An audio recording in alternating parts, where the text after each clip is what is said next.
की कोई फर्जियत नहीं, सेवा की जरूरत नहीं, तो आपको मालूम है सेवा बदल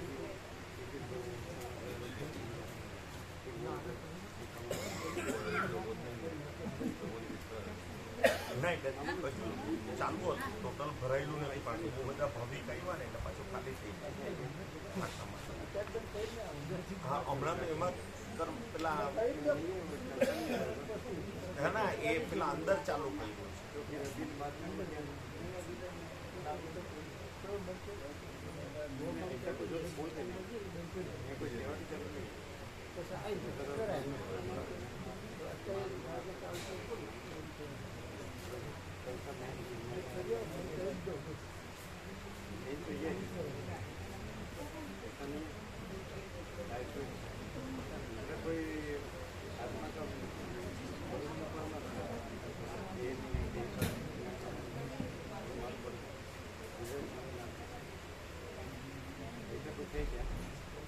तो बोल देने का कोई जरूरत नहीं है सेवा की, है क्या?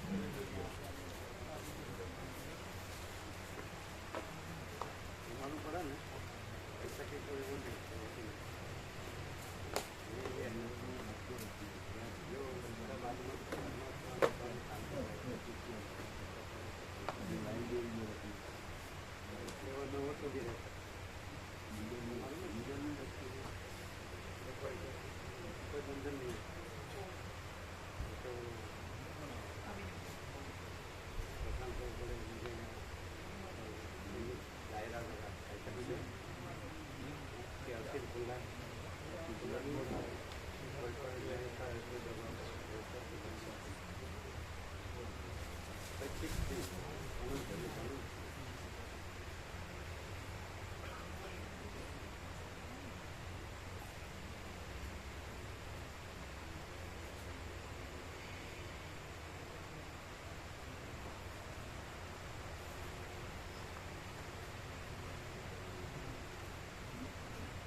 काम है वो तो हो ही रहा है,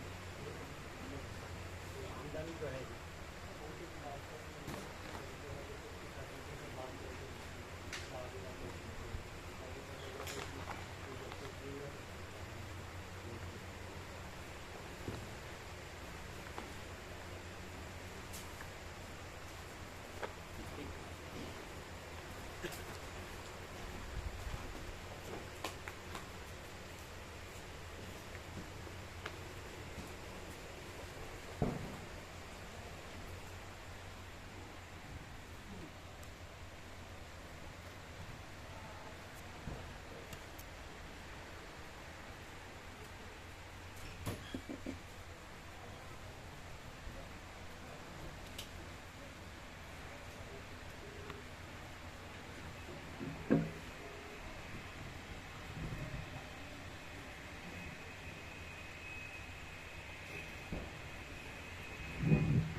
ओम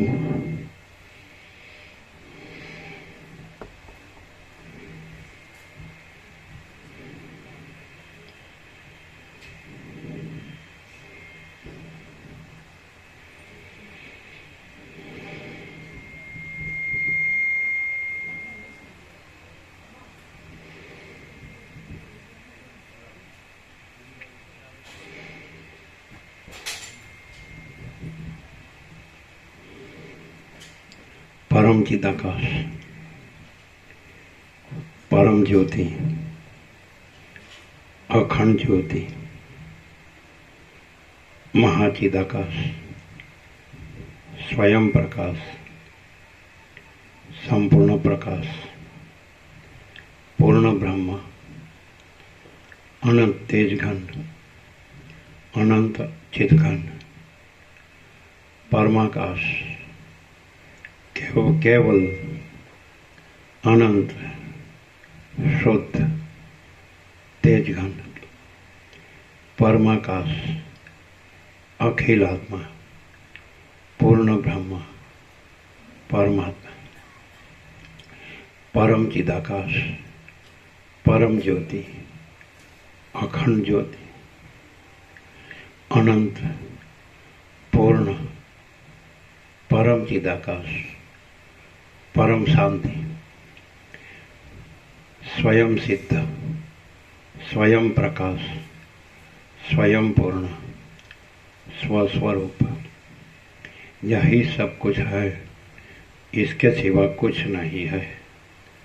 शून्यवास, अनंत कोटि, महाकल्पो है ही नहीं। महाचिदाकाश, स्वयं प्रकाश, संपूर्ण प्रकाश, महाचिदाकाश ज्योति, अनंत, अखंड, अभेद, महाचिदाकाश ज्योति, महातत्व, महासामान्य, महाचिदाकाश, स्वसंवेद्य, सहज निर्विकल्प, महाचिदाकाश, परम कैवल्य, परम शांति, परम चिदाकाश, अनंत, पूर्ण, निरपेक्ष सत्य, अनंत, संपूर्ण, अपरिघी, निर्भ्रांत, निरपेक्ष। वशिष्ठ राम उपशम प्रकरण राउंड 40मो राउंड।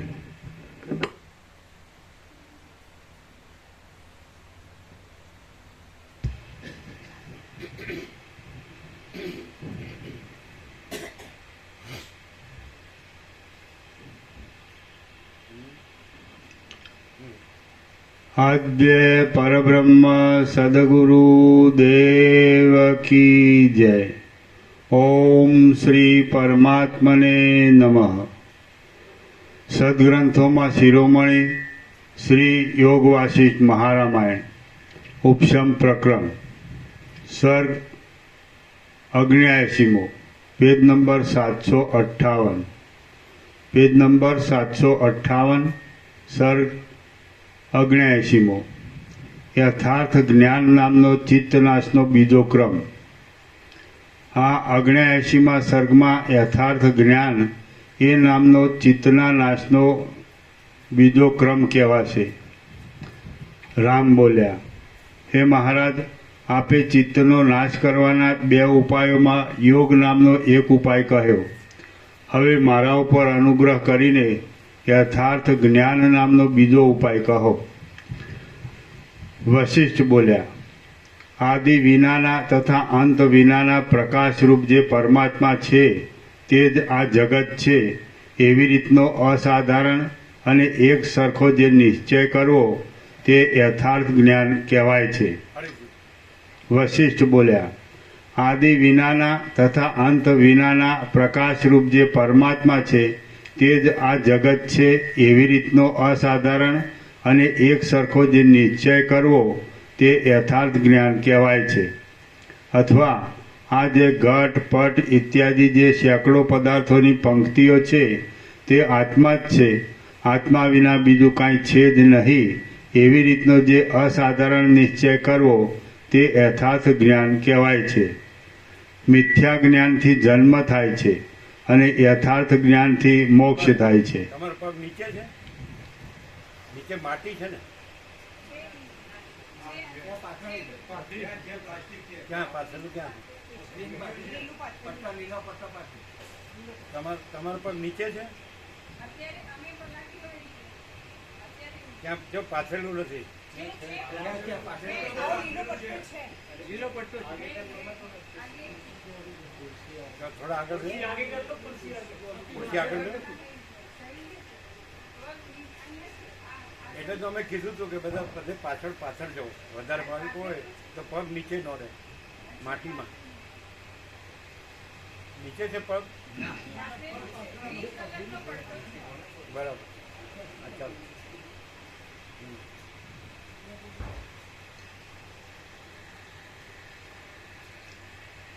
અથવા તો આ જે ઘટપટ ઇત્યાદિ જે સેંકડો પદાર્થોની પંક્તિઓ છે તે આત્મા જ છે, આત્મા વિના બીજું કાંઈ છે જ નહીં. આ તમે પાછળ બેઠા પ્રજ્ઞેશ, તમારા નીચે છે ને પટ્ટો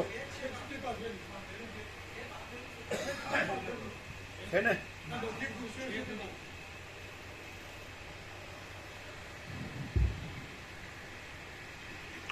અથવા આ જે ઘટપટ ઇત્યાદિ જે સેંકડો પદાર્થોની પંક્તિઓ છે તે આત્મા જ છે, આત્મા વિના બીજું કાંઈ છે જ નહીં. એવી રીતનો જે અસાધારણ નિશ્ચય કરવો તે યથાર્થ જ્ઞાન કહેવાય છે. મિથ્યા જ્ઞાનથી જન્મ થાય છે અને યથાર્થ જ્ઞાનથી મોક્ષ થાય છે. જેમ રજ્જુ મિથ્યા જ્ઞાનથી સર્પરૂપે દેખાય છે અને યથાર્થ જ્ઞાનથી સર્પરૂપ ટળીને ફરી અસલ રજ્જુ જ દેખાય છે, તેમ આત્મા મિથ્યા જ્ઞાનથી જગતરૂપે દેખાય છે અને યથાર્થ જ્ઞાનથી જગતરૂપ ટળીને પાછો અસલ આત્મા જ દેખાય છે. મુક્તિમાં સંકલ્પરૂપ અંશથી રહિત, વિષયોથી રહિત અને સ્વયં પ્રકાશપણાથી દીપતો કેવળ અખંડ અનુભવ જ રહે છે, બીજું કાંઈ રહેતું નથી. એ તત્વ વિષયરૂપી દ્વૈતથી રહિત સમજાવવામાં આવે તો તે પરમાત્મા જ છે, અને જો તેમાં દ્વૈતરૂપી અશુદ્ધિ જોવામાં આવે તો તે અશુદ્ધિને પંડિતો અવિદ્યા કહે છે. જે અખંડ અનુભવ છે તે જ જગત છે. અખંડ અનુભવમાં અને જગતમાં બેપણાની કલ્પના કરવી જ નહીં. હે રામ, આત્મા પોતે પોતાને જ પોતાના સંકલ્પથી જગતરૂપ બનાવી લે છે, માટે આત્મા વિના બીજું કાંઈ છે જ નહીં. જે આત્મા છે તે જ આ જગત છે એવો નિશ્ચય કરીને પૂર્ણતા સમજવી એ જ ત્રૈલોક્યમાં યથાર્થ જ્ઞાન છે. જે કાંઈ છે તે સઘળું આત્મા જ છે એમ નિશ્ચિત સમજવામાં આવ્યું તો પછી પ્રિયની અને અપ્રિયની કલ્પનાઓ ક્યાં રહી અને બંધની તથા મોક્ષની પણ કલ્પનાઓ ક્યાં રહી? હે રામ, આત્મા વિના બીજું શું છે કે જેને માટે મૂઢ લોકો શોક કરે છે? જગત પણ નથી અને ચિત્ત પણ નથી. જગતરૂપે અને ચિત્તરૂપે બ્રહ્મ જ દેખાય છે. સગળું એક જ છે અને તે બ્રહ્મ જ છે એમ સમજવામાં આવે તો પછી બંધ પણ શો અને મોક્ષ પણ શો રહ્યો? વિસ્તીર્ણ કરતાં પણ અત્યંત વિસ્તીર્ણ અને મોટા કરતાં પણ અત્યંત મોટું બ્રહ્મ જ અજ્ઞાનથી જગતરૂપ દેખાય છે. જો જ્ઞાન પ્રાપ્ત થાય તો જગતરૂપી દ્વૈત અસ્ત પામી જાય છે. માટે તમે યથાર્થ જ્ઞાન મેળવી દ્વૈતનો તિરસ્કાર કરી પોતાથી બ્રહ્મરૂપ જ થાઓ. લાકડા, પથ્થર અને વસ્ત્રો વગેરેનો અધિષ્ઠાન રૂપે વિચાર કરીએ તો તેઓમાં કાંઈ પણ ભિન્નપણું રહેતું નથી. તો પછી તમે કયા જુદા પદાર્થની કલ્પના કરો છો? જગતના આદિમાં અને અંતમાં જે અવિનાશી શાંત સ્વરૂપ અવશેષ રહે છે તે જ સત્ય વસ્તુ છે અને તે જ આત્માનું સ્વરૂપ છે. માટે તમે યથાર્થ જ્ઞાન મેળવી આત્મ સ્વરૂપ થાઓ. હે રામ, આ સ્થાવર જંગમ સઘળું જગત આત્મા જ છે, માટે તેમાં સુખનો અને દુઃખનો પ્રાદુર્ભાવ જ ક્યાં રહ્યો? સુખ કે દુઃખ કાંઈ છે જ નહીં. માટે તમે સંતાપોથી રહિત થાઓ. જેમ જળ જ વિચિત્ર તરંગો રૂપે સ્ફુરે છે તેમ આત્મા જ અદ્વૈત હોવા છતાં દ્વૈતની ભ્રાંતિથી ઉત્પન્ન થયેલા જરા તથા મરણ આદિ ભ્રમો રૂપે સ્ફુરે છે. શુદ્ધ આત્માનું આલિંગન કરીને જે પુરુષ સર્વદા અંતર્મુખ બુદ્ધિથી રહેતો હોય તે તત્વવેત્તા પુરુષને કયા ભોગો બાંધી લેવાને સમર્થ થાય? જેમ મંદ પવન પર્વતને જરા પણ ભેદી શકતા નથી, તેમ કામ આદિ શત્રુઓ આત્માનો સંપૂર્ણ વિચાર કરનારા પુરુષના મનને જરા પણ ભેદી શકતા નથી. જેમ થોડા જળમાં રહેલા માછલાને બગલાઓ ગળી જાય છે, તેમ વિચાર વિનાના અને આશાઓમાં તત્પર રહેનારા મૂઢ અજ્ઞાની પુરુષને દુઃખો ગળી જાય છે. હે રામ, સઘળું જગત આત્મા જ છે, દ્વૈત ક્યાંય છે જ નહીં એવો દ્રઢ નિશ્ચય રાખીને આત્મારૂપે સ્થિર થાઓ. જેમ જળાશયોમાં અનેક પ્રકારના તરંગ તથા ફીણ આદિ જે કાંઈ છે તે જળથી જુદું નથી, તેમ જગત સંબંધી અનેક પદાર્થોમાં જે કાંઈ છે તે આત્માથી જુદું નથી. માટે વાસ્તવિક રીતે જોતા દ્વૈત છે જ નહીં એવી રીતે સંપૂર્ણ અવલોકન કરી તેવા અસાધારણ નિશ્ચયને ધરી રાખનારો પુરુષ મુક્ત કહેવાય છે. કારણ કે આ પ્રકારના યથાર્થ અવલોકનથી આત્મા વિના બીજું કાંઈ પણ ન રહેવાથી ચિત્તનો સંપૂર્ણ નાશ થઈ જાય છે. શ્રી યોગ વાસિષ્ઠ મહારામાયણમાં ઉપશમ પ્રકરણનો સમ્યક જ્ઞાન લક્ષણ નિરૂપણ નામનો સર્ગ 79મો સમાપ્ત. સર્ગ 80મો. ભોગોમાં સ્પૃહા ન થાય તેવા પ્રકારનું વર્ણન. આ 80મા સર્ગમાં વિચાર દ્રઢ થતા દિવ્ય ભોગો પોતાની આગળ રહ્યા હોય તો પણ તેઓમાં જે સ્પૃહા ન થાય તે વિચારનું વર્ણન કરવામાં આવશે. વશિષ્ઠ બોલ્યા, હે રામ, મનની અંદર સર્વદા એક જ વિચારનું અનુસંધાન રાખનારા વિવેકી પુરુષને પોતાની આગળ રહેલા ભોગોમાં પણ કદી ઈચ્છા જ થતી નથી. જેમ બળદ ભાર ઉપાડે છે તેથી ભાર ઉપાડવાનું દુઃખ બળદને જ થતું હોવા છતાં તે દુઃખને તે ભારનો ધણી પોતામાં માની લે, તેમ ચક્ષુ સારા નરસા રૂપોને જુએ છે, તેથી સારા નરસા રૂપો જોવાથી થતા સુખ દુઃખો પણ ચક્ષુને જ થાય છે. તે છતાં જીવ કે જે સુખ દુઃખોને પોતામાં માની લે છે એ તો કેવળ મૂર્ખતા જ છે. નેત્ર રૂપમાં દુઃખી થાય તો તેમાં જીવને શી હાનિ થાય એમ છે. સોનાની અંદર રહેલા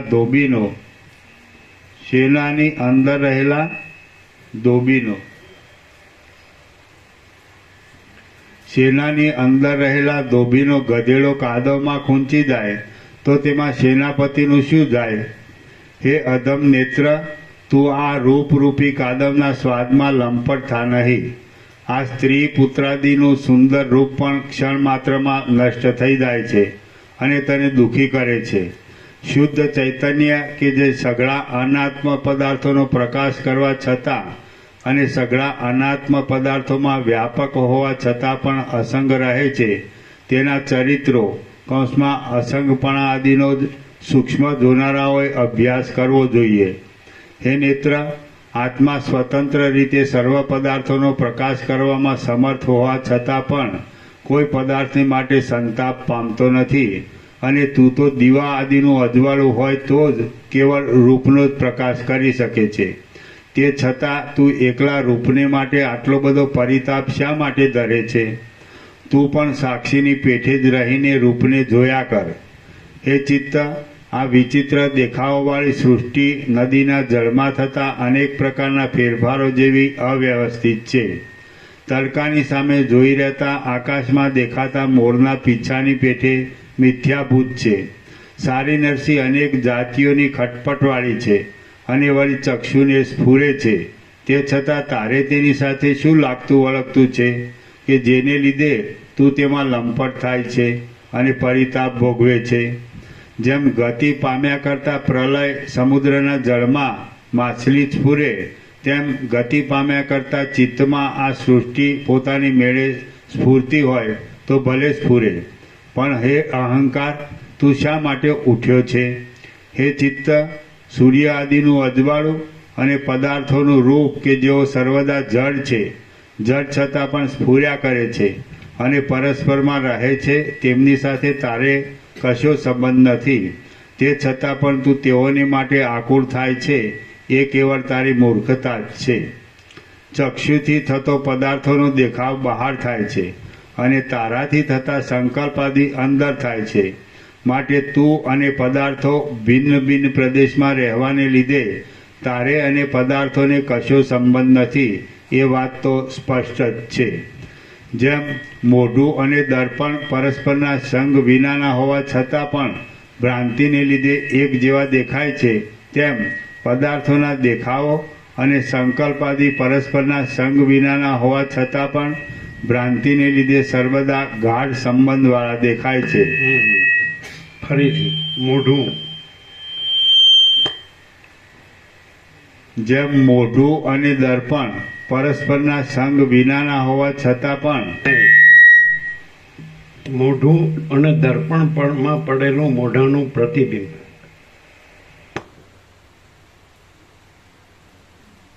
એક જેવા ભાસે છે, પણ મોઢું જ છે, દર્પણ ને પ્રતિબિંબ નથી.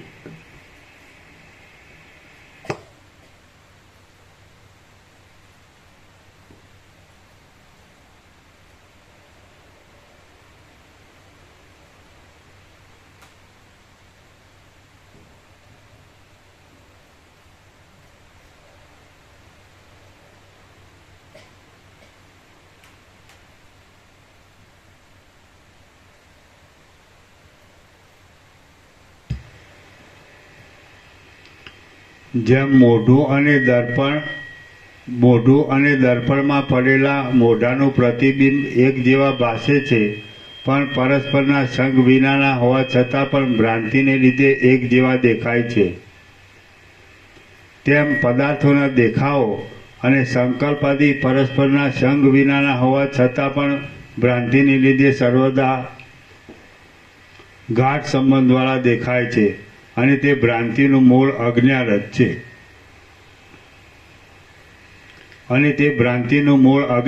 છે. જ્ઞાનથી અજ્ઞાન ગલિત થઈ જાય તો એ પરસ્પરથી જુદા પડી દૂર થઈને અધિષ્ઠાન રૂપે જ રહે છે. જેમ લાખથી લાકડા પરસ્પરની સાથે જોડાઈ જાય છે, તેમ મનની કલ્પનાથી પદાર્થોના દેખાવ અને સંકલ્પાદી પરસ્પરની સાથે અત્યંત જોડાઈ ગયા છે. મંદ અધિકારીનો તથા મધ્યમ અધિકારીનો પોતાના મનના મનનરૂપી તંતુ કે જે પોતાને જ બંધન આપનાર છે, તે અભ્યાસરૂપી તથા વિચારરૂપી યત્નથી કપાઈ જાય છે, અને ઉત્તમ અધિકારીનો એ તંતુ તો સહસા જ્ઞાન ઉત્પન્ન થતાં જ કપાઈ જાય છે. એટલે અજ્ઞાનની ભાવનાને છેદવા માટે વધારે પ્રયત્ન કરવાની જરૂર રહેતી નથી. અજ્ઞાનના ક્ષયને લીધે મન ક્ષય પામી જતા એ પદાર્થોના દેખાવો અને સંકલ્પાદી કદી પણ પાછા પરસ્પરની સાથે જોડાતા નથી. ચિત્ત સઘળી ઇન્દ્રિયોને જગાડનાર છે, એટલા માટે જેમ ઘરમાંથી પિશાચને કાઢી મૂકવો જોઈએ, તેમ શરીરમાંથી તે ચિત્તને જ કાઢી મૂકવું જોઈએ. હે ચિત્ત, તું મિથ્યા જ મસ્તી કર્યા કરે છે. તારા બાધનો ઉપાય મારા જાણવામાં આવ્યો છે. તું આદિમાં અને અંતમાં અત્યંત તુચ્છ અસત છે, માટે વર્તમાન કાળમાં પણ અત્યંત તુચ્છ જ છે. હે ચિત્ત, તું ઇન્દ્રિયોને પ્રાપ્ત કરેલા શબ્દ સ્પર્શ આદિ 5 પ્રકારો ધરીને મારી અંદર વિના કારણ શા માટે મસ્તી કર્યા કરે છે? પણ ચિંતા નથી. જે ધણી તને પોતાનું સમજે તેની આગળ જ તું મસ્તી કરે એમ છે, પણ હું કે જે તને પોતાનું જ સમજતો નથી તેની આગળ તારી મસ્તી ચાલે એમ નથી. હે દુષ્ટ ચિત્ત, તારી મસ્તીથી હું જરા પણ પ્રસન્ન થતો નથી અને કચવાતો પણ નથી. વિષયોની વૃત્તિઓ કે જે ઇન્દ્રજાળની રચનાઓ જેવી છે તેને માટે તું વ્યર્થ શા સારું બળતરા રાખે છે? હે ચિત્ત, તારે જવું હોય તો જા અને રહેવું હોય તો રહે. તું મારું નથી અને જીવનું પણ નથી. તું કલ્પિત હોવાને લીધે સ્વાભાવિક રીતે સર્વદા મરેલું છે, અને વળી વિચારથી તો અત્યંત મરી ગયેલું જ છે. હે સર્વદા મરેલી આકૃતિવાળા ચિત્ત, તું સાર રહિત છે, જડ છે, ભ્રાંત છે અને ષટ છે. અત્યંત અજ્ઞાનવાળું તું મૂળ પુરુષને જ ભમાવી શકે, પણ ઉત્તમ વિચારવાળાને ભમાવી શકે નહીં. મૂર્ખતાને લીધે અમે તને આ પ્રમાણે તરત મરી જનારું જાણતા ન હતા. હવે તો જેમ દીવાઓની દ્રષ્ટિમાં અંધારું મરેલું જ છે, તેમ અમારી દ્રષ્ટિમાં તું મરેલું જ છે. તું કે જે અત્યંત લુચ્ચું છે તેણે લાંબા કાળ સુધી આ મારા દેહરૂપી આખા ઘરને રોકી લીધું હતું કે જેથી એ ઘરમાં સમ દમ આદિ કોઈ સજ્જનો આવી શકતા જ ન હતા. હે લુચ્ચા ચિત્ત, તું કે જે જડ છે અને પ્રેત જેવા આકારવાળું છે તે જતું રહેવાથી આ મારું દેહરૂપી ઘર સમ દમ આદિ સઘળા સજ્જનોએ સેવવા યોગ્ય થયું છે. હે જગતરૂપી નાચનારા ચિત્તરૂપી લુચ્ચા વહેતાલ, તું પ્રથમ પણ નહોતું જ, હમણાં પણ નથી જ અને હવે પછી પણ હોવાનું નથી જ. આ પ્રમાણે હું તને જાણું છું, તો પણ તું મારી પાસે ઊભું રહીને કેમ લજાતું નથી? અહો, તારું નિર્લજપણું બહુ ભારે છે. હે ચિત્તરૂપી વેતાલ, તું તૃષ્ણાઓરૂપી પિશાચણીઓની સાથે અને ક્રોધ આદિ યક્ષોની સાથે મારા શરીરરૂપી ઘરમાંથી નીકળી જા. જેમ દુષ્ટ નહાર ગુફામાંથી નીકળી જાય તેમ ચિત્તરૂપી દુષ્ટ પિશાચ વિવેકરૂપી મંત્રથી જ દેહરૂપી ઘરમાંથી નીકળી ગયો. એ બહુ સારું થયું. અહો, આ અત્યંત મોટું આશ્ચર્ય છે કે જડ અને ક્ષણ માત્રમાં તૂટી જનારા મનરૂપી દુતારાએ આ સઘળા લોકોને પરવશ કરી નાખ્યા છે. હે ચિત્ત, તું લોકોની અંદર દેહ એ જ આત્મા છે એવું સમજનાર નિર્બળ માણસને અડચણ કરે છે. તેમાં તારું શું પરાક્રમ છે? શું બળ છે અને શી મોટાઈ છે? કાંઈ નથી. જો તું હવે મારા એકલાની જ આગળ આવીને કાંઈ પણ મસ્તી કરી શકે તો હું તને પરાક્રમી સમજું, બળવાન સમજું અને મોટું સમજું. હે રાગ ચિત્ત, તું સર્વદા મરેલું જ છે માટે હું તને મારતો નથી. હે મૂર્ખ, તું સર્વદા મરેલું છે એમ હું આજ સમજ્યો. હું આટલા કાળ સુધી તને જીવતા જેવું જાણીને અનંત ફેરફારોવાળી જન્મ મરણોરૂપી રાત્રિઓમાં લાંબા કાળથી ગોથા ખાતો હતો. હે ચિત્ત, તું તો અનાદિકાળથી મૂવેલું છે માટે મુદ્દલ છે જ નહીં. એ જ આજ મારા સમજવામાં આવ્યું છે. તેથી હું તારી આશાને ત્યજી દઈને કેવળ મારા સ્વરૂપમાં જ રહું છું. પાનું મળ્યું? પાના નંબર 761 છેલ્લો ફકરો. 761 છેલ્લો ફકરો વચમાં. મળ્યું?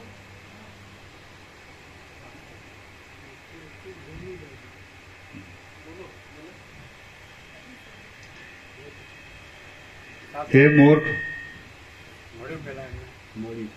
મળ્યું મામા પ્રભુ. 761 છેલ્લા ફકરામાં વચ્ચે મળ્યું? મળી પ્રભુ. હે મૂર્ખ, તું સર્વદા મરેલું છે એમ હું આજ સમજ્યો. હું આટલા કાળ સુધી તને જીવતા જેવું જાણીને અનંત ફેરફારોવાળી જન્મ મરણરૂપી રાત્રિઓમાં લાંબા કાળથી ગોથા ખાતો હતો. હે ચિત્ત, તું તો અનાદિકાળથી મૂવેલું છે માટે મુદ્દલ છે જ નહીં. એ જ આજ મારા સમજવામાં આવ્યું છે. તેથી હું તારી આશાને ત્યજી દઈને કેવળ મારા સ્વરૂપમાં જ રહું છું. આજ મેં પોતાની મેળે ચિત્ત મૂવેલું જ છે એમ જાણ્યું. એ સારું થયું. સમજ્યા પછી લુચ્ચાની સોબતમાં રહી પોતાનું આખું જીવન નકામું કાઢવું એ યોગ્ય ન જ કહેવાય. માટે હું તને ત્યજી દઉં છું. હું ક્ષણ માત્રમાં મનરૂપી શઠને દેહરૂપી ઘરમાંથી કાઢી મૂકીને આજ સ્વસ્થ થઈને રહ્યો છું. મારામાં જે ભૂત હતું તે નીકળી ગયું. હે ચિત્તરૂપી જોડ, મેં તારાથી ઠગાઈને લાંબા કાળ સુધી ઘણા તોફાનો કર્યા. હવે એ તોફાનોને સંભાળીને હું હસું છું. હૃદયરૂપી ઘરમાં રહેનારો અને તાડના ઝાડ જેવડી ઊંચી આકૃતિવાળો ચિત્તરૂપી વેતાલ આજ ઘણે કાળે વિચારરૂપી તલવારથી ટુકડે ટુકડા થઈ જઈને પડી ગયો. એ સારું થયું. ચિત્તરૂપી વેતાલ શાંત થતાં પવિત્ર સ્થિતિને પ્રાપ્ત થયેલા આ શરીરરૂપી નગરમાં હું આજ કેવળ સુખથી રહ્યો છું. એ બહુ સારું થયું. કેવળ વિચારરૂપી મંત્રથી ચિત્ત મરી ગયું. ચિંતા પણ મરી ગઈ અને અહંકારરૂપી રાક્ષસ પણ મરી ગયો. આજે જ હું કેવળ સ્વસ્થ અને ભરપૂર થઈ રહ્યો છું. મારે ચિત્ત શું સગું થતું હતું, આશા શી સગી થતી હતી અને અહંકાર પણ શો સગો થતો હતો. મારો એ મફતનો પરિવાર આજ સંપૂર્ણ રીતે નાશ પામ્યો એ બહુ સારું થયું. હું કે જે એક જ છું, પૂર્ણકામ છું, નિત્ય છું, નિર્મળ સ્વરૂપવાળો છું અને વિકલ્પોથી રહિત ચૈતન્ય રૂપે પ્રકાશું છું, તેને હું જ વારંવાર પ્રણામ કરું છું. હું કે જે શોકથી રહિત છું, મોહથી રહિત છું, દેહાદિરૂપ નથી, અહંકારરૂપ નથી, કોઈ સમયે ન હોવું એવો નથી અને મારાથી કાંઈ પણ જુદું ન હોવાને લીધે સર્વરૂપ પણ છું, તેને હું જ વારંવાર પ્રણામ કરું છું. મને આશાનો સંબંધ નથી, કર્મોનો સંબંધ નથી, સંસારનો સંબંધ નથી, કર્તાપણાનો સંબંધ નથી, ભોગતાપણાનો સંબંધ નથી અને દેહનો પણ સંબંધ નથી. એટલા માટે હું કે જે અસંગ સ્વરૂપ છું તેને હું જ વારંવાર પ્રણામ કરું છું. હું કે જે આત્મા એ શબ્દથી પણ કહેવાવું એવો નથી, બીજા કોઈ શબ્દથી પણ કહેવાવું એવો નથી, હું એ શબ્દનો વિષય પણ નથી, તેમજ અમુક એ શબ્દનો વિષય પણ નથી. તેથી સર્વરૂપ હું એવા મને જ વારંવાર પ્રણામ કરું છું. હું કે જે સર્વનું આદિ કારણ છું, સર્વને ધારણ કરનાર છું, ચૈતન્ય છું, જગતરૂપ છું અને દેશકાળની મર્યાદાથી પર છું, તેને હું જ વારંવાર પ્રણામ કરું છું. હું કે જે નિર્વિકાર છું, નિત્ય છું, અંશોથી રહિત છું, વ્યાપક છું, સર્વરૂપ છું અને સનાતન છું, તેને હું જ વારંવાર પ્રણામ કરું છું. હું કે જે રૂપથી રહિત છું, નામથી રહિત છું, સ્વયં પ્રકાશ છું, વ્યાપક છું અને પોતાથી સર્વદા સ્વરૂપમાં જ રહેલો છું, તેને વારંવાર પ્રણામ કરું છું. હું મારા સ્વરૂપમાં સત્તાને પ્રાપ્ત થયો છું કે જે સત્તા સમાન રીતે સર્વમાં વ્યાપક છે, સૂક્ષ્મ છે અને સર્વ જગતને મુખ્ય પ્રકાશ આપનારી છે. આવી સત્તાને પ્રાપ્ત થયેલો હું મને જ વારંવાર પ્રણામ કરું છું. પર્વતો, સમુદ્રો, પૃથ્વી અને નદીઓ સહિત જે કાંઈ દ્રશ્યોની શોભા છે તે હું નથી, અથવા જે કાંઈ દ્રશ્યોની શોભા છે તે હું જ છું. જે આ સઘળા પદાર્થોથી ભરપૂર જગત છે તે હું નથી, અથવા સઘળા પદાર્થોથી ભરપૂર જે જગત છે તે હું જ છું. હું એવા સ્વરૂપવાળો છું, માટે હું મને જ વારંવાર પ્રણામ કરું છું. અવિદ્યાને તથા અવિદ્યાના કાર્યોને દૂર કરવામાં શક્તિ ધરાવતું મારું પોતાનું સ્વરૂપ કે જે મનના વિકલ્પોથી રહિત છે, આનંદથી ભરપૂર હોવાને લીધે સર્વને પ્રિય છે, જગતથી રહિત હોવા છતાં પણ જગતને પ્રકટ કરનાર છે, અંતથી રહિત છે, જન્મથી રહિત છે, જરાથી રહિત છે, ત્રણેય ગુણોથી ન્યારું છે અને અખંડિત છે, તેને હું પ્રણામ કરું છું. શ્રી યોગ વાસિષ્ઠ મહારામાયણમાં ઉપશમ પ્રકરણનો દ્રશ્ય દર્શન સંબંધ નામનો સર્ગ 80મો સમાપ્ત. સર્ગ 81મો યુક્તિ અને અનુભવથી ચિત્તનો અભાવ. આ 81મા સર્ગમાં અનુભવથી અને યુક્તિથી ચિત્તનો અભાવ સિદ્ધ કરવામાં આવશે. વશિષ્ઠ બોલ્યા, હે રામ, આત્માને જાણવો એ જ તત્વ છે એમ સમજનારા મહાત્મા પુરુષો ઉપર કહ્યા પ્રમાણે વિચાર કરી સમજીને વળી નીચે પ્રમાણે વિચાર કરે છે. ચિત્તે જ આ સઘળું જગત આત્મા જ છે એમ સમજીને જગતને ભૂંસી નાખ્યું એ વાત સાચી છે, પણ તે ચિત્ત શામાંથી ઉઠ્યું હશે? અહો, જગતની અંદર આવી જવાને લીધે ચિત્ત પોતે પણ ખોટું જ જણાય છે. ચિત્ત જડ હોવાને લીધે, બીજા ચિત્તથી રહિત હોવાને લીધે અને માયાનું કાર્ય હોવાને લીધે વિનાશિત છે. અથવા જેમ આકાશમાં દેખાતું ઝાડ ભ્રાંતિ વિના બીજું કશું નથી, તેમ ચિત્ત પણ ભ્રાંતિ વિના બીજું કશું નથી. જેમ વહાણમાં બેઠેલા બાળકની દ્રષ્ટિથી સમુદ્રના કિનારાના વૃક્ષો ચાલતા દેખાય છે, પણ સમજૂની દ્રષ્ટિથી તે ભ્રમ ગણાય છે, તેમ ચિત્ત અજ્ઞાનીની દ્રષ્ટિથી સિદ્ધ છે, પણ જ્ઞાનીની દ્રષ્ટિથી અસિદ્ધ જ છે. જેમ ચકડોળમાં બેઠા હોઈએ ત્યારે પર્વતો ભમતા દેખાય છે, પણ તેમાંથી ઉતર્યા પછી પર્વતો ભમતા દેખાતા નથી, તેમ અજ્ઞાનરૂપી ભ્રમણ શાંત થતાં ચિત્તનો પત્તો પણ મળતો નથી. આ પ્રમાણે જોતા ચિત્ત મુદ્દલ છે જ નહીં, પણ જે કાંઈ છે તે બ્રહ્મ જ છે. સઘળા પદાર્થોની ભાવનાઓ ચિત્તથી જ થાય છે. માટે ભાવનાઓને મિથ્યા સમજીને હું ત્યજી દઉં છું. હું સઘળા સંદેહોથી રહિત થયો છું અને સઘળા સંતાપોથી રહિત થઈને રહ્યો છું. હું સઘળી તૃષ્ણાઓનો ત્યાગ કરીને જેવો સ્વાભાવિક રીતે છું તેવો થયો છું. જેમ પ્રકાશનો ઉપરામ થતાં વિચિત્ર પ્રકારના સઘળા રૂપ સંબંધી જ્ઞાનો દૂર થઈ જાય છે, તેમ ચિત્તનો ઉપરામ થતાં ચપળતા અને તૃષ્ણા આદિ સઘળા દોષો દૂર થઈ ગયા છે. ચિત્ત મરી ગયું, તૃષ્ણા જતી રહી, મોહરૂપી પાંજરું તૂટી ગયું અને અહંકાર નષ્ટ થઈ ગયો. તેથી હું જાગ્રત અવસ્થામાં આ નવી જાગ્રત અવસ્થાને પ્રાપ્ત થયો છું. જગત શાંત થઈને બ્રહ્મરૂપ જ થઈ ગયું અને જે દ્વૈત દેખાતું હતું તે સાચું હતું જ નહીં. હવે હું જગત સંબંધી કોઈ વિચાર પણ શા માટે કરું? કેમ કે મિથ્યા પદાર્થની આ વાત કરવાનું પણ કશું પ્રયોજન નથી. હું જેના આદિ કે અંત નથી અને જેમાં જીવપણું નથી એવા પવિત્ર પદને પામ્યો છું. અત્યંત શાંત, સૂક્ષ્મ, અવિચળ અને સર્વવ્યાપક આત્મા થઈને જ રહ્યો છું. ઘટપટ આદિ જે કાંઈ બહારના વ્યવહારની વસ્તુઓ છે, ચિત્ત આદિ જે અંદરના વ્યવહારની વસ્તુઓ છે, રજ્જુ સર્પ આદિ જે પ્રાતિભાષિક વસ્તુઓ કહેવાય છે, અને જીવ આદિ જે શાસ્ત્રીય વસ્તુઓ છે, તે સઘળી વસ્તુઓ આકાશથી પણ અત્યંત નિર્મળ, શાંત, અંતથી રહિત, ગ્રહણ કરવાને અશક્ય અને અત્યંત વિસ્તીર્ણ બ્રહ્મ જ છે. ચિત્ત હોય તો પણ ભલે, ન હોય તો પણ ભલે, મરી જાય તો પણ ભલે અને રહે તો પણ ભલે.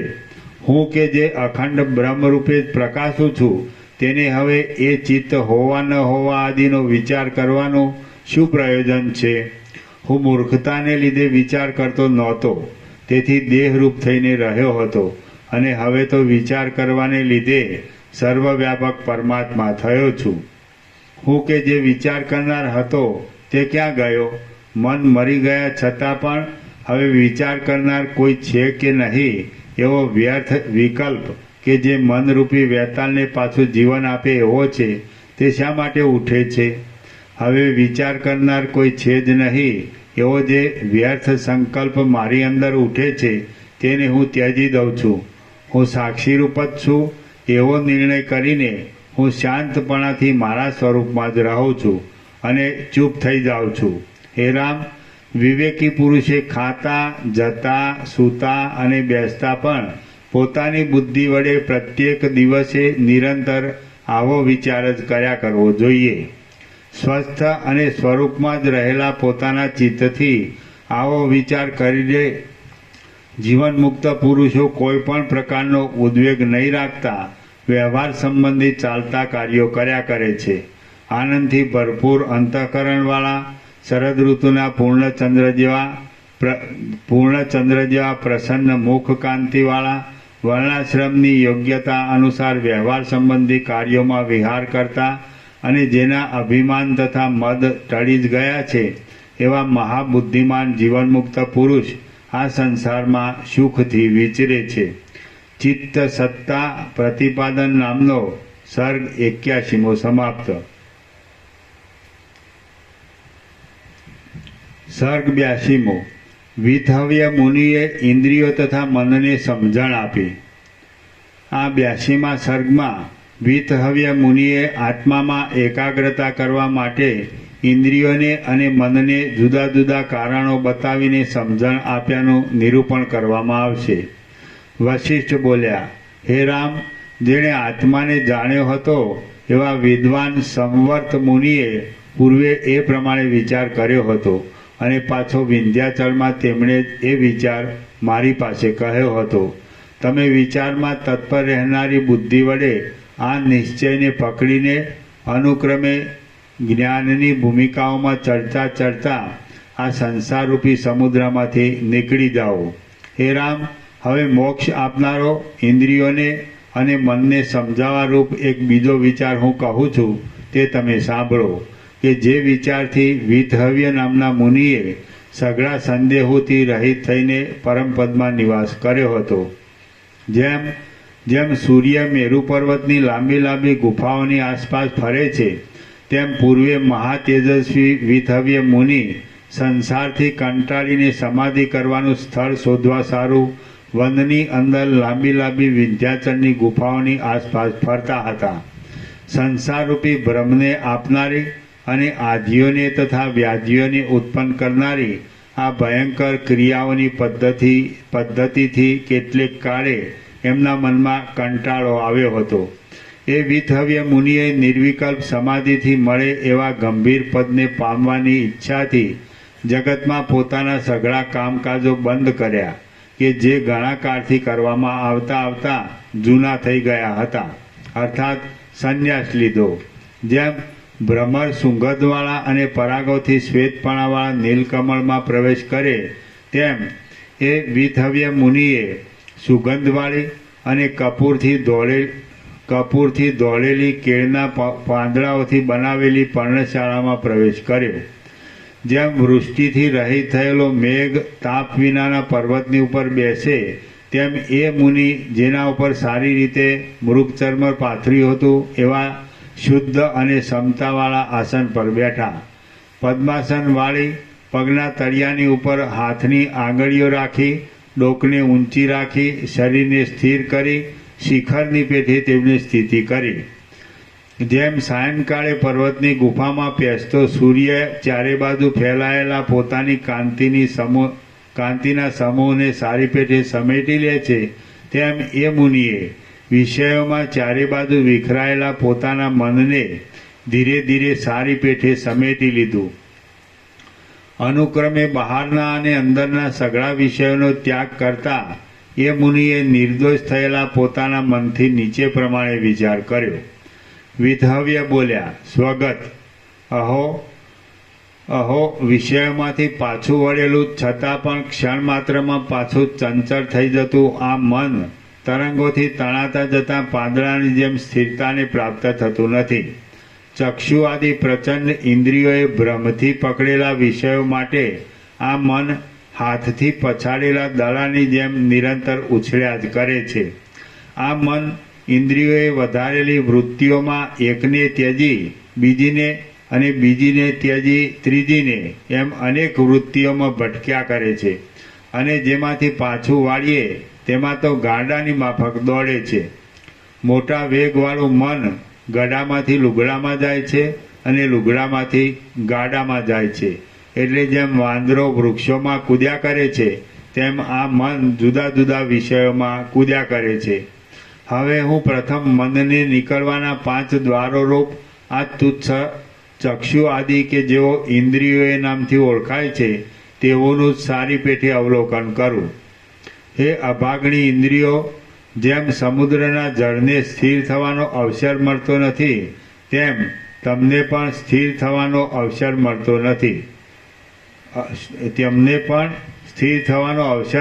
નથી. કે શું? તમે જો સ્થિર થાઓ તો જ મને સમાધિથી આત્માનું દર્શન મળે. હે ચપળ અભિપ્રાયવાળી ઇન્દ્રિયો, કેવળ અનર્થોમાં પડવા માટે ચપળતા કરો નહીં. ચપળતા કરવાથી ભૂતકાળમાં જે ઘણા દુઃખો પડ્યા હતા તેઓનું સ્મરણ કરો. હે મનના દ્વારોરૂપ અધમ ઇન્દ્રિયો, તમે જડ જ છો, અને જે જડ જ હોય છે તેઓનું ઉછળવું ઝાંઝવાના પાણીના ઉછળવાની પેઠે વ્યર્થ જ હોય છે. તમે કે જેઓ સર્વદા મિથ્યા સ્વરૂપવાળી જ છો, તેમનું આ સાચા તત્વને સમજ્યા વિનાનું ઉદ્ધતપણું આંધળા માણસોના દોડવા જેવું થાય છે. હે અભાગણી ઇન્દ્રિયો, મહાસમર્થ ચૈતન્યરૂપ હું જ છું. સાક્ષીપણાથી સઘળું કરું છું, તે છતાં તમે નાહક આકુળ વાકુળ શા માટે થાઓ છો? સાચા સ્વરૂપથી રહિત હોવાને લીધે ઉંબાડિયાના ભ્રમણથી દેખાતા ચક્રો જેવી અને રજ્જુમાં થતી સર્પની ભ્રાંતિ જેવી આ ચક્ષુ આદિ મારી ઇન્દ્રિયો મફતની જ મસ્તી કર્યા કરે છે. સર્વને પ્રકાશ આપનારો જે સાક્ષી છે તે સાક્ષીને ઇન્દ્રિયો સાથે જરા પણ સંબંધ નથી. જેમ સ્વર્ગલોકને અને પાતાળના પર્વતને જરા પણ સંબંધ નથી, તેમ આત્માને અને ઇન્દ્રિયોને જરા પણ સંબંધ નથી. જેમ માર્ગમાં ચાલતો માણસ સર્પોથી દૂર જ રહે અને જેમ બ્રાહ્મણ ચાંડાળોથી દૂર જ રહે, તેમ અખંડિત ચૈતન્યરૂપ આત્મા ઇન્દ્રિયોથી દૂર જ રહે છે. એ ઇન્દ્રિયો જેમ સૂર્યના સ્વતંત્ર પ્રકાશ માત્રથી ખેડ તથા મધુરી આદિ દિવસના કાર્યો કરનારાઓની પરસ્પર ધામધૂમ ચાલ્યા કરે છે, તેમ આત્માની સ્વતંત્ર સત્તા માત્રથી તમારી પરસ્પર ધામધૂમ ચાલ્યા કરે છે. હે ચિત્ત, તું તારી વૃત્તિઓરૂપી સ્ત્રીઓને બહાર ભટકાવનારું હોવાને લીધે ચારણ જેવું છે. દેહને આત્મા માનનારું હોવાને લીધે ચારવાક જેવું છે. ચારવાક નામે એક મહાન નાસ્તિક થઈ ગયો. તેણે એવો મત ફેલાવ્યો હતો કે જે નરી આંખે દેખાય તે સાચું. નરી આંખે દેહ દેખાય છે, માટે દેહ એ જ આત્મા છે અને પરલોક તેમજ પુનર્જન્મ જેવું કાંઈ જ નથી. જગતનો સૌથી મોટો ભાગ જાણે અજાણે પણ આ ચારવાક મતને અનુસરે છે, કારણ કે તેનો મત દેખીતો મીઠો છે. એટલે ચારવાક કૌંસમાં સુંદર વાણી એ મતનો મુખ્ય સિદ્ધાંત છે. હે ચિત્ત, તું તારી વૃત્તિઓરૂપી સ્ત્રીઓને બહાર ભટકાવનારું હોવાને લીધે ચારણ જેવું છે.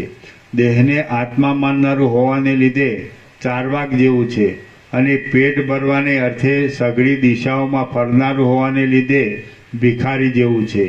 હે જગતને ઉત્પન્ન કરનારા ચિત્ત, હવે કૂતરાની જેમ તારું ભટકવું કે જે કેવળ અનર્થ માટે જ છે તેને ત્યજી દે. હું ચૈતન્ય છું એવી તને જે ભ્રાંતિ છે તે વ્યર્થ છે અને ખોટી જ છે. હે શઠ ચિત્ત, ચૈતન્ય અને તું કે જેઓ પરસ્પરથી વિરુદ્ધ છો તેઓની એકતા સંભવે જ નહીં. હું પરમાત્માની સત્તા વિના સ્વતંત્ર સત્તાથી જીવું છું. એવા પ્રકારની જે તને અહંકારને લીધે દુર્મતિ થઈ છે તે સાચી નથી, પણ ખોટી જ છે અને કેવળ દુઃખને માટે જ થઈ છે. તારા અભિમાન નામના પરિણામનો ઉદય થતાં આ દેહ હું છું એવી જે તને આસક્તિ થાય છે તેનો ત્યાગ કર. હે મૂર્ખ ચિત્ત, તું કોઈ વસ્તુ જ નથી, તે છતાં અમથું શા માટે ચપળતા કરે છે? હે મહામૂર્ખ, આદિથી તથા અંતથી રહિત જે અનુભવ છે તે ચૈતન્ય વિના બીજું કશું છે જ નહીં. હે મહામૂર્ખ, આદિથી તથા અંતથી રહિત જે અનુભવ છે તે ચૈતન્ય વિના બીજું કશું છે જ નહીં. તે છતાં આ દેહમાં ચિત્ત એ નામ ધરાવી રહેનારું તું કોણ છે?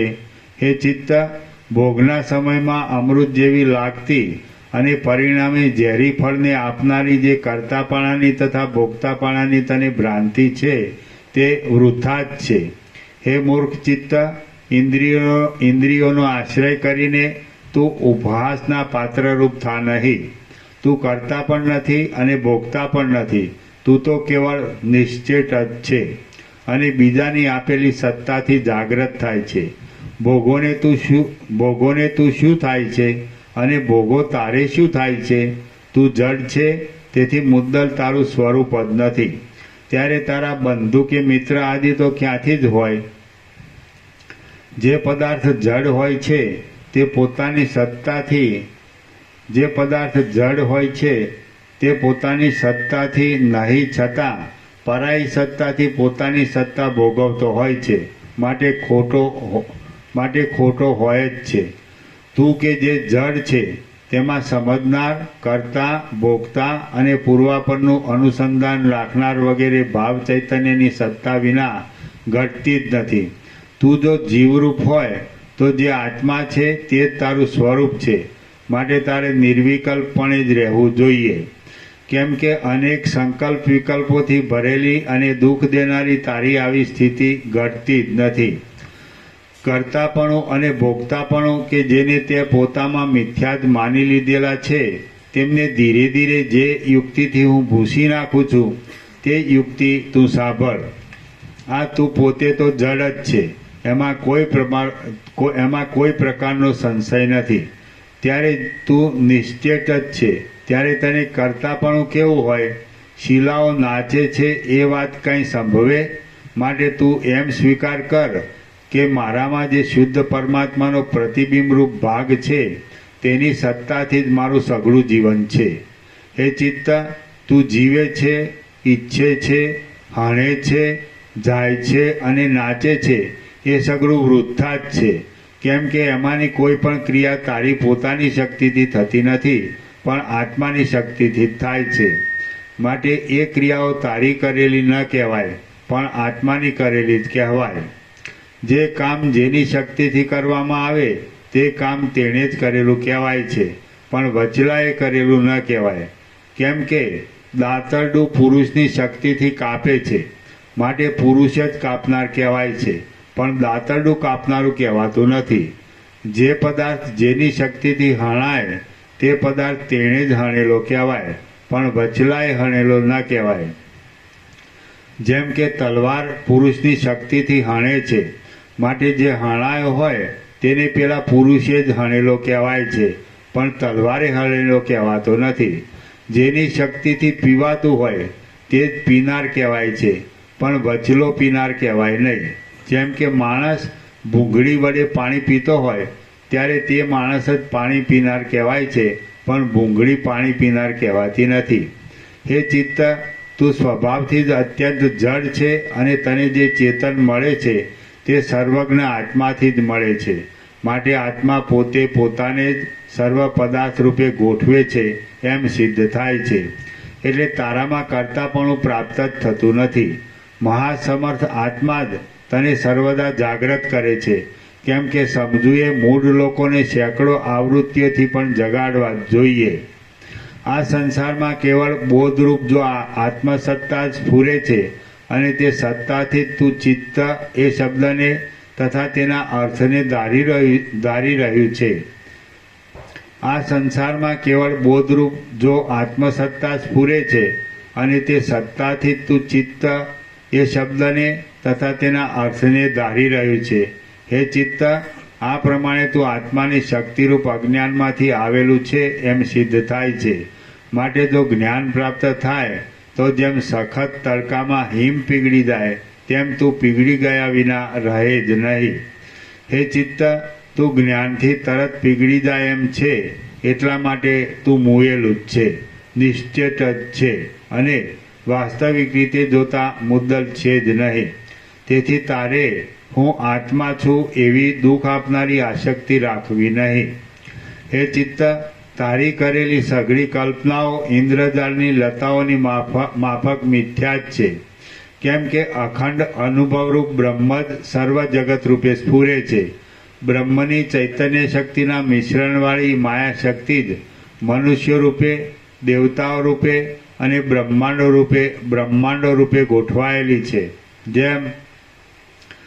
જેમ સમુદ્રની ભરતી જળમય મોજા સિવાય બીજું કાંઈ નથી, તેમ આ જગત આત્માના સ્ફુરણો વિના બીજું કાંઈ નથી. હે મૂળ ચિત્ત, તું જો પોતાને ચૈતન્યમય સમજતું હોય તો તું કદી પણ એ પરમપદથી જુદું નથી. તો હવે કોને માટે ચિંતા કરે છે? હે મૂર્ખ ચિત્ત, તું એ પરમપદ ત્રણેય કાળના માપથી રહિત, સર્વમાં વ્યાપક છે અને સર્વરૂપ છે. માટે તેની પ્રાપ્તિ થઈ તો સર્વદા સર્વની પ્રાપ્તિ થઈ ચૂકી. તું પણ નથી અને દેહ પણ નથી. જે કાંઈ છે તે સ્વયં પ્રકાશ અને વ્યાપક બ્રહ્મ જ છે. અવિચળ આત્મામાં હું અને તું ઇત્યાદિ કેવળ આભાસો સ્ફુર્યા કરે છે. માટે કોને શી પીડા છે? કોઈને કાંઈ પીડા નથી. તું જો આત્મા હોય તો સર્વવ્યાપક આત્મા એક જ છે, બીજો કોઈ નથી. માટે આત્માની પ્રાપ્તિ સારું નિશ્ચિંત રહે. જો તું આત્માથી અન્ય હોય તો તું જડ હોવાને લીધે મુદ્દલ છે જ નહીં. જે છે તે કેવળ આત્મા જ છે. સઘળું બ્રહ્માંડ આત્મા જ છે. આત્માથી જુદું કાંઈ છે જ નહીં. તું જો કાંઈ પણ આત્માથી ભિન્ન હોય તો તું મુદ્દલ કાંઈ છે જ નહીં. આ શરીર હું છું અને આ સ્ત્રી પુત્ર તથા ધન આદિ મારા છે એવી નકામી આસક્તિ તું શા માટે રાખે છે? જો સસલાના શિંગડાથી કોઈ માર્યો જતો હોય તો જ મિથ્યા પદાર્થોની આસક્તિથી લાભ થવો સંભવે. હે સચ્ચિત્ત, જેમ દિવસમાં છાયા વિના અને તડકા વિના ત્રીજો કોઈ ભાગ જ નથી, તેમ જગતમાં ચૈતન્ય વિના અને જડ વિના ત્રીજો કોઈ ભાગ જ નથી.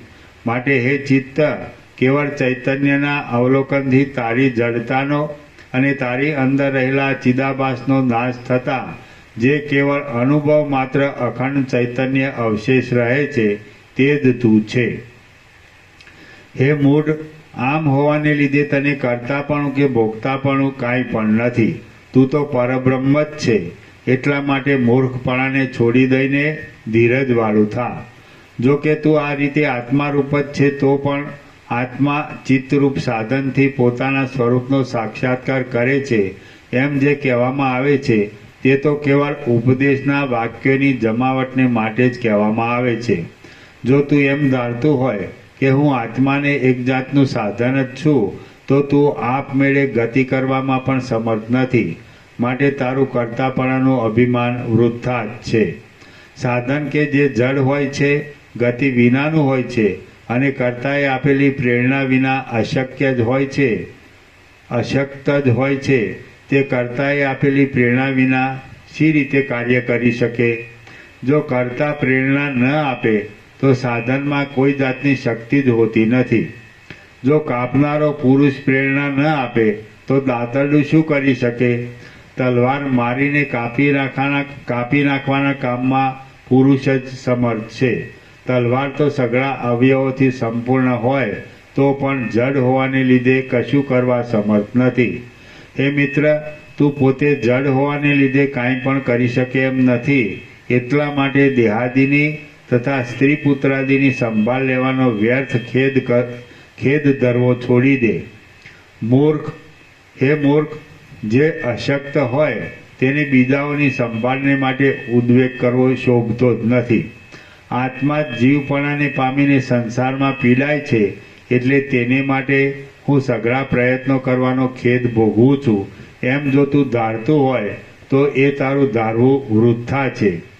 જે તારા જેવો હોય તેને માટે જ તારે ખેદ ધરવો યોગ્ય છે, પણ આત્મા તારા જેવો નથી માટે તેના અર્થે તારે ઉદ્વેગ કરવો યોગ્ય નથી. આત્માને તો કોઈ કાર્ય કરવાથી કે નહીં કરવાથી કાંઈ હાનિ લાભ થાય એમ નથી. તું દેહમાં અભિમાન ધરીને હું ભોગોની સગવડ કરી આપીને દેહનો ઉપકાર કરું છું એમ ધારતું હોય તો તું દેહને માટે અમસ્તુ દુઃખી થાય છે. કેમ કે દેહમાં રહેનારા 5 પ્રાણ, મન, બુદ્ધિ અને 10 ઇન્દ્રિયો સઘળા જડ છે. માટે તેમાં કોઈને કોઈ પણ ભોગ જોઈતો નથી. આત્મા કે જે દેહનો ધણી છે તેને ભોગોની સગવડ કરી આપીને હું તેનો ઉપકાર કરું છું એમ તું ધારતું હોય તો તારું એ ધારવું પણ ખોટું છે. કેમ કે આત્મા સર્વદા તૃપ્ત જ છે. માટે તેને કોઈ પ્રકારની ઈચ્છા જ નથી. સ્વયં પ્રકાશ અને સર્વમાં વ્યાપક ચૈતન્યરૂપ એક આત્માથી જ આ સઘળું જગત ભરપૂર છે. માટે જગતમાં આત્માથી ન્યારો કોઈ પદાર્થ જ નથી કે જેની આત્માને ઈચ્છા થાય. સર્વરૂપ, સર્વમાં વ્યાપક અને એક હોવા છતાં અનેક રૂપ દેખાવાની શક્તિવાળો આત્મા પોતે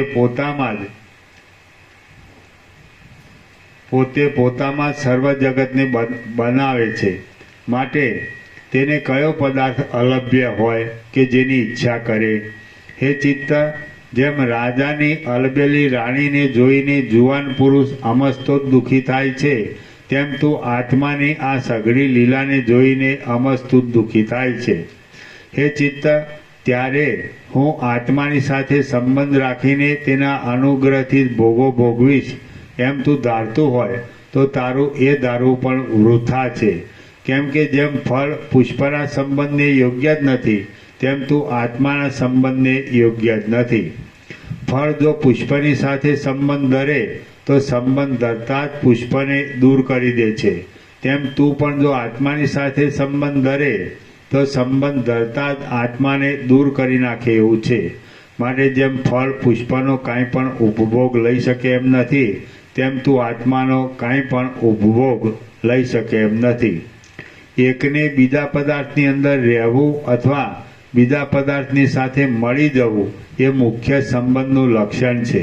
તો તેવો સંબંધ તારાથી ધરાવી શકાય એમ નથી, કેમ કે તારો સ્વભાવ અને આત્માનો સ્વભાવ પરસ્પરથી વિરુદ્ધ છે. તું અનેક પ્રકારની રચનાઓવાળા તથા અનેક પ્રકારની ક્રિયાઓ કરાવનારા અનેક પ્રકારના સુખ દુઃખોની અનેક દશાઓવાળું છે અને આત્મામાં તેવી એકે દશા નથી. માટે તારો સ્વભાવ અને આત્માનો સ્વભાવ પરસ્પરથી અત્યંત વિરુદ્ધ છે. જેવો દૂધે દૂધની જેમ પરસ્પરથી અત્યંત સમાન હોય અથવા દૂધની તથા પાણીની જેમ પરસ્પરમાં અડધા સમાન હોય તેઓનો સંબંધ થવો ઘટે, પણ જેઓ જળની અને અગ્નિની જેમ પરસ્પરથી અત્યંત વિરુદ્ધ હોય તેઓનો સંબંધ થવો ઘટે જ નહીં. જગતમાં જેઓ પરસ્પરથી અત્યંત વિરુદ્ધ હોય તેઓનો સંબંધ થાય તો તેઓમાંથી એકનો વિનાશ થયા વિના રહે જ નહીં એમ જોવામાં આવે છે. માટે તેઓનો સંબંધ જ રહી શકતો નથી. જો પરસ્પરથી વિરુદ્ધ ન હોય તો પદાર્થનો પરસ્પર સંબંધ થતાં તે પદાર્થોના ગુણો પરસ્પરથી સારી પેઠે મળી જાય છે, પણ જડરૂપ તું અને અનુભવરૂપ આત્મા તો પરસ્પરથી અત્યંત વિરુદ્ધ હોવાને લીધે તમારા સ્વભાવોનું પરસ્પરથી મળતાપણું થાય એમ જ નથી.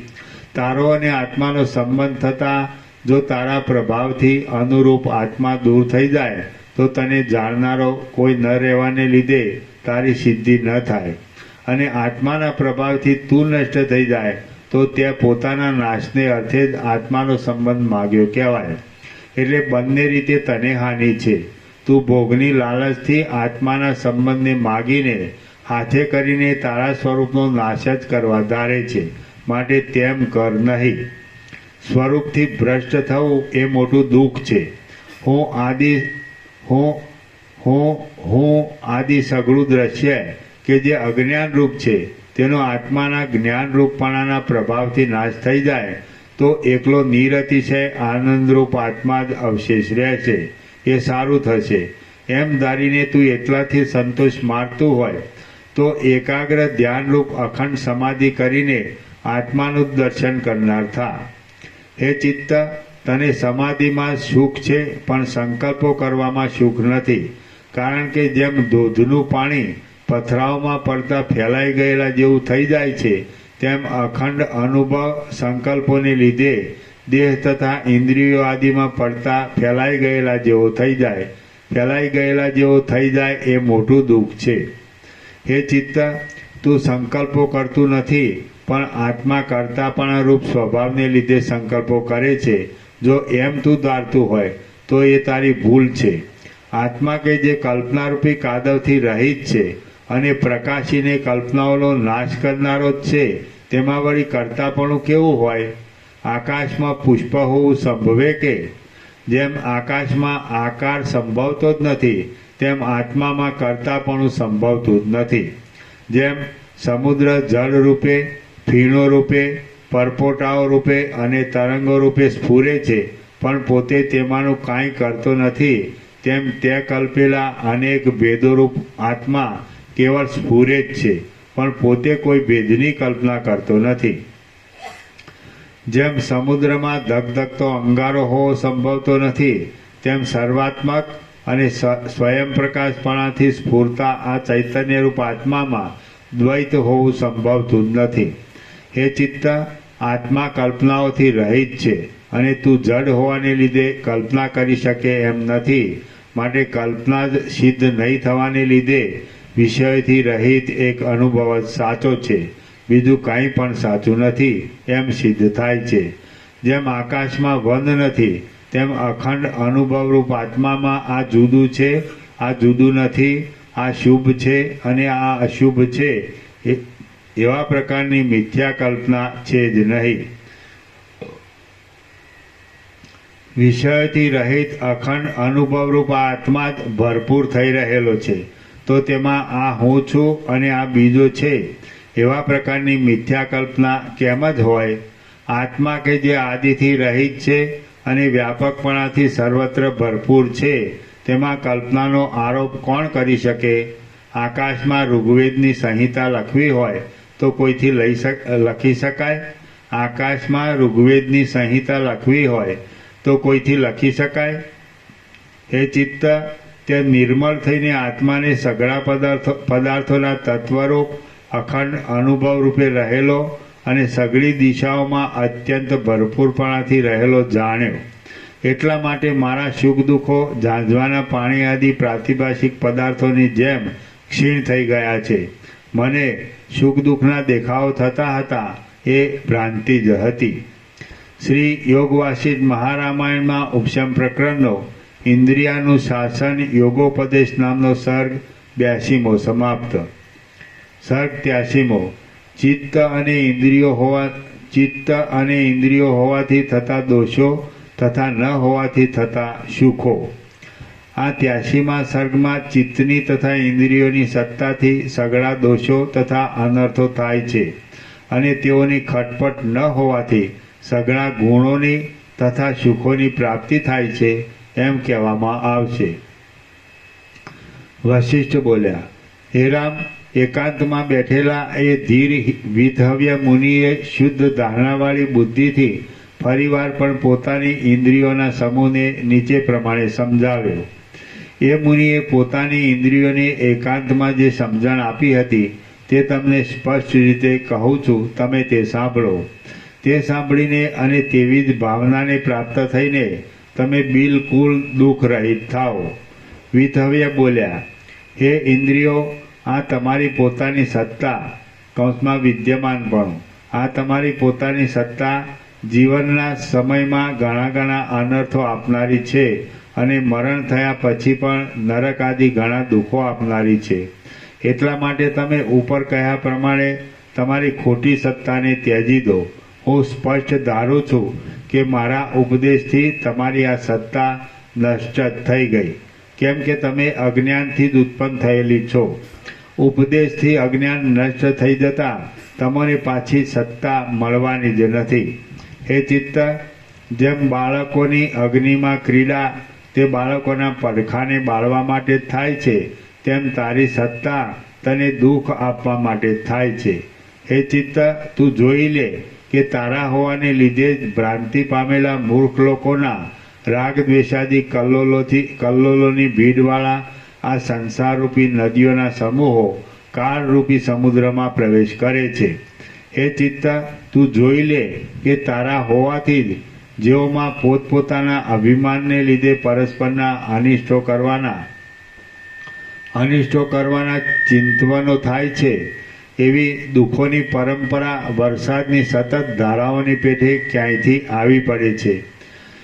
હે ચિત્ત, તું જોઈ લે કે તારા હોવાને લીધે જ અંત વિનાની હૃદયને ઉખેડી નાખવામાં તત્પર થયેલી ક્રૂર અને ચીસો પડાવનારી વિપત્તિરૂપી વિસૂચિકા કોલેરા ઝડપ કર્યા કરે છે.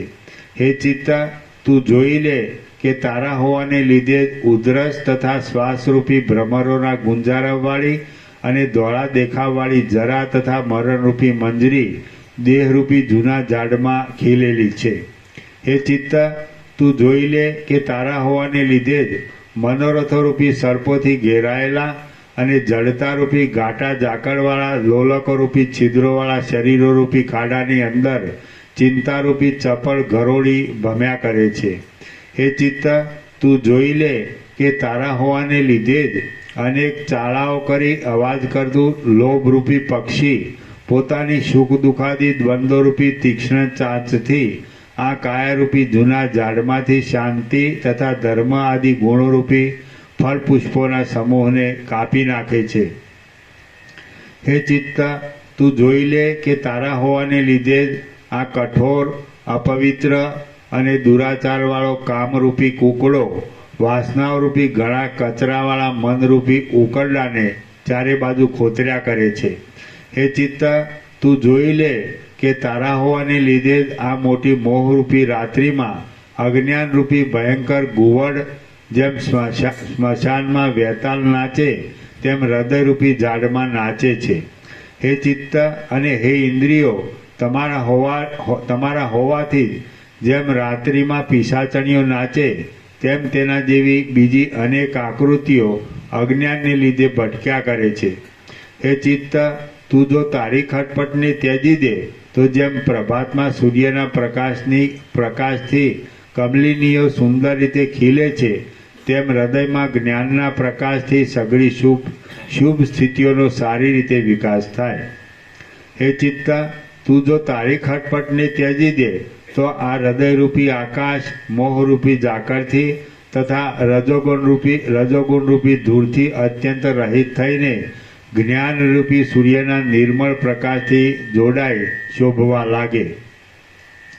હે ચિત્ત, તું જો તારી ખટપટને ત્યજી દે તો સતત એક ધારે પડતી અને વાયુથી વ્યાકુળ થતી વરસાદની ધારાઓની જેમ લાંબા કાળ સુધી ખૂબ જ વિક્ષેપ આપનારા આ વિકલ્પોના સમૂહો આવી પડે નહીં. હે ચિત્ત, તું જો તારી ખટપટનો ત્યાગ કરે તો જેમ સર્વને આનંદ આપનારી શાંત અત્યંત પવિત્ર અને પ્રિય લાગે એવી મંજરી સારા વૃક્ષમાંથી ખીલી ઉઠે છે, તેમ સર્વને આનંદ આપનારી શાંત અત્યંત પવિત્ર અને પ્રિય લાગે એવી મૈત્રી હૃદયમાં પ્રગટ થાય. હે ચિત્ત, તું જો તારી ખટપટનો ત્યાગ કરે તો જેમ અંદર છિદ્રવાળી અને જ્યાં શીતળતા હોય ત્યાં જ પોતાની શોભાને ફેલાવનારી કમલિની હિમથી બળીને સુકાઈ જાય છે, તેમ અંદર પોલાણવાળી અને જ્યાં મૂર્ખતા હોય ત્યાં જ પોતાના ચમત્કારને દેખાડનારી ચિંતા વિવેકથી બળીને ભસ્મ થઈ જાય. હે ચિત્ત, તું જો તારી ખટપટને છોડી દે તો જેમ વરસાદ શાંત થતા શરદ ઋતુના આકાશમાં સૂર્યનું મંડળ પ્રકટ થાય છે, તેમ અજ્ઞાનનો ક્ષય થતા હૃદયમાં જ્ઞાનનો પ્રકાશ પ્રકટ થાય છે. હે ચિત્ત, તું જો તારી ખટપટને ત્યજી દે તો વાયુ વિનાના સમુદ્રની પેઠે હૃદય સ્વચ્છ થાય, ઘણું ગંભીર થાય, ક્ષોભ વિનાનું થાય, પરાભવના કિરણોથી રહિત થાય અને સમાનતાને પ્રાપ્ત થાય. હે ચિત્ત, તું જો નાશ પામે તો જીવ પૂર્ણિમાના ચંદ્રની જેમ અમૃત સ્વચ્છતાના પૂરથી પરિપૂર્ણ સર્વદા આનંદમય અને અંદર શીતળ થઈને રહે.